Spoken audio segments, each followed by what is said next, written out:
I done caught another one, y'all. Another one bites the dust. Y'all haven't been hearing about what's been going on with recent Heisman winner Travis Hunter. Y'all should really lock the in, especially for the you young athletes out there. Travis Hunter, future NFL Pro Bowler, NFL Hall of Famer, the whole 9 yards. Bruh literally has everything. He has the dream house. He has the dream career. He has his dream girl. I think that's what you would call it. Saw my son on Instagram and she dubbed me. I didn't dub. I just didn't respond to him. He wasn't my type. So then I left him. I wasn't her type. I left him in my DMs for like 2 months. Now I ain't saying she a gold digger, but she ain't messing with no. You just hold your goddamn horses, soldier. Before we even get into the negative stuff, we gotta start off by giving Travis his flowers first. Not only was bruh able to keep it up on the field, he was also able to maintain a 4.0 GPA in college. I know some of you motherfuckers weren't able to do that in preschool. Alongside that, he actually paid out NIL contracts of his teammates so that they wouldn't be hungry. Receives no NIL from the collective. And you know, he's one of the biggest donors to the collective, meaning he's paying a lot of other people's NIL on his team. So he's actually paying a lot of guys on the team. He gets, he lives off his endorsements and then contributes his endorsements money back to the NIL to help them field the team. He's paying at least 10, 15 guys NILs on the team, like from his pocket. What a stud. Yo, Trav, I used to play football in high school. Does that count, bro? Now, me being a former college student, I know how hard it is to maintain good grades and also work at the same time. Travis Hunter to give his own earnings to some of the hard-working student athletes around him, bro, that just says a lot about his character. Bro was really for the people. I respect that. Now that we got that shit out of the way with, let's go and get into the juicy stuff. Leanna, which is Travis Hunter's fiance, has been under attack recently. Upon figuring out that he was engaged to this girl he had just met, the internet, of course, they did their own research. Shout out to House of Hypocrites for doing this research. My boy really dug deep to figure out who this girl was. Allegedly, she used to strip at a strip club in Atlanta called Cheetah. Here, she actually gained the contact of a guy that House of Hypocrites actually reached out to. Upon finding out all this information, House of Hypocrites actually reached out to Leanna and tried to confront her about his findings. And her response was kind of crazy. She confirmed that she was a bartender. Is she talking about being a bartender at the Cheetah Gentlemen's Club? I gave him a call and I asked him, wasn't she with Travis at 21 years old? So what was she bartending? For calling the Cheetah, please press 0 for additional information. You can't be a bartender at the Cheetah in Atlanta under the age of 21, but you can be an exotic dancer. Now let me set this straight right now. I personally don't care about what Leanna did in her past because at the end of the day, it ain't got shit to do with me or my relationship. But I'm honestly curious in knowing, did Travis Hunter know who she was before they started dating? Or was this new information to him as well? This is a conversation that was so significant, especially with him being Travis Hunter. It should have been had beforehand, before someone exposed it. It makes me question her character. Travis Hunter, we know who you are. You know who you are. Your future is everything right now. So the person standing beside you should understand the significance of who you are as a person as well. Not to say she hasn't been doing that, but again, we gotta look at the facts here. If she's been a stripper, an undercover ex-stripper, she probably don't care about you as much as she's been saying, especially if she ain't tell you that. Oh God, no count. In my opinion, one of the biggest red flags is that they're engaged.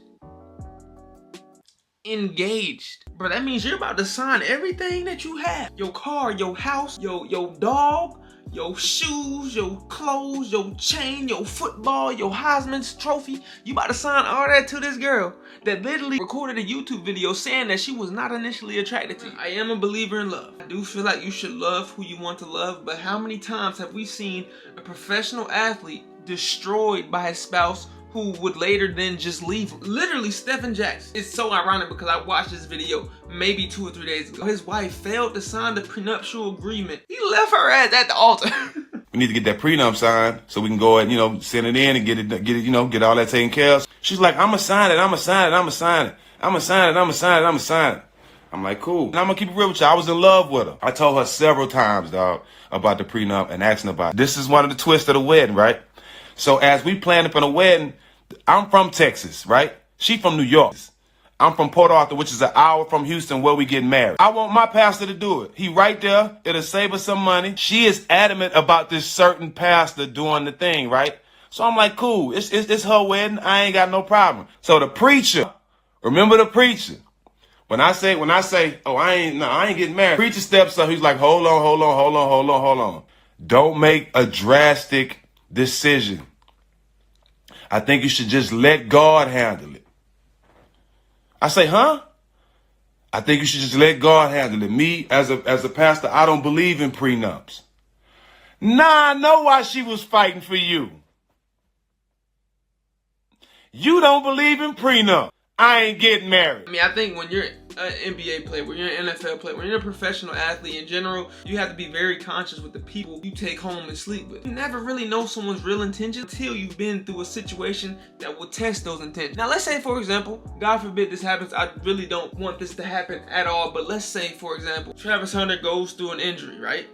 Bro gets injured, maybe he throws his knee out. This happens before the engagement. He doesn't know if he's gonna play football again. And his girlfriend is like, you know what? I know you down bad on your knee right now, but I'm gonna take care of you. I'm gonna cook. I'm gonna do these things. Don't even worry about it. I got a job set up. If you need rehab, I'm actually willing to fund it for you. Now she earning her stripes as a girlfriend. Damn near a fiance. I'm just speaking from my perspective. Of course, I want to see Travis Hunter in the best position possible, but I do have to call out the shenanigans when I can. I don't want to sound like a lot of these OGs out here, because at the end of the day, Travis Hunter is a grown-ass man. He gonna do what the hell he want to. Some of these things you're doing are kind of crazy. But all in all, I mean, I'm sure the internet is able and capable of blowing things out of proportion. It's what I thought until I saw this shit. And I'm Hispanic, so I have tequila like in my veins. So I drink. I don't drink a lot, but I drink. And I used to party and stuff. And he would literally drive me, sit outside for hours while I'm inside like partying, and then take us home.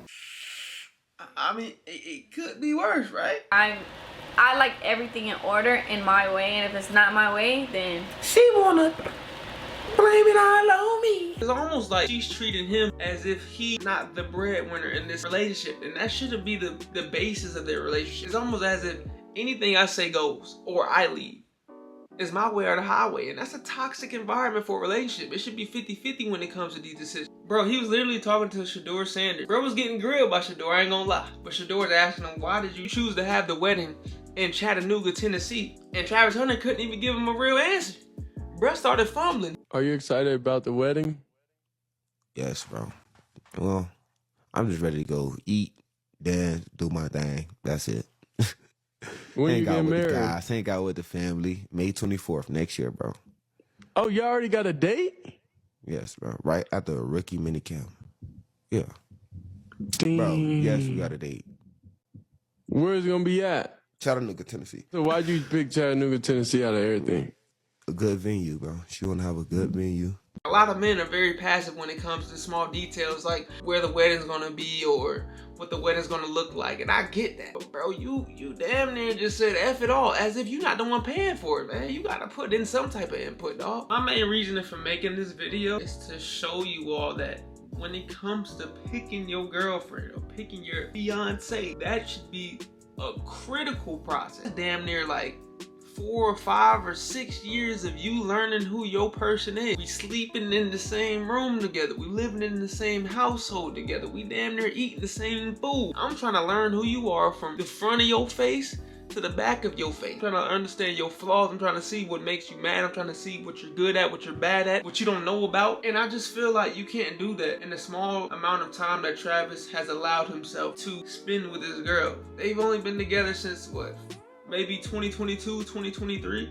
In my opinion, bro, I'm gonna say this one time and I will say it again. When it comes to finding a girl that you wanna be with for the rest of your life, you need to start looking at the women who like you and not the ones that you like.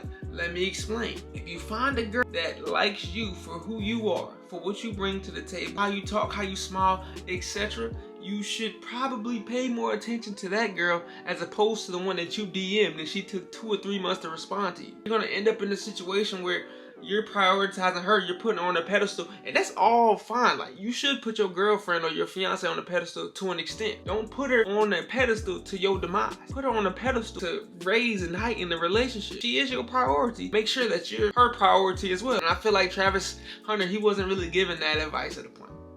I think bro was so used to not getting girls, and don't mind you, bro was in college, so of course he was getting some type of play. Let's keep it 100. But the fact that she left him on red for 2 months and bro still let her double back, it leaves me with the impression that maybe he wasn't really in these streets like that. Maybe he had low self-esteem. I hope he doesn't, but maybe that's who we're talking about. Maybe that's who we're dealing with here. Travis Hunt, he seems like a genuine dude. But if I had some advice for Travis Hunt, come here, let me tell you.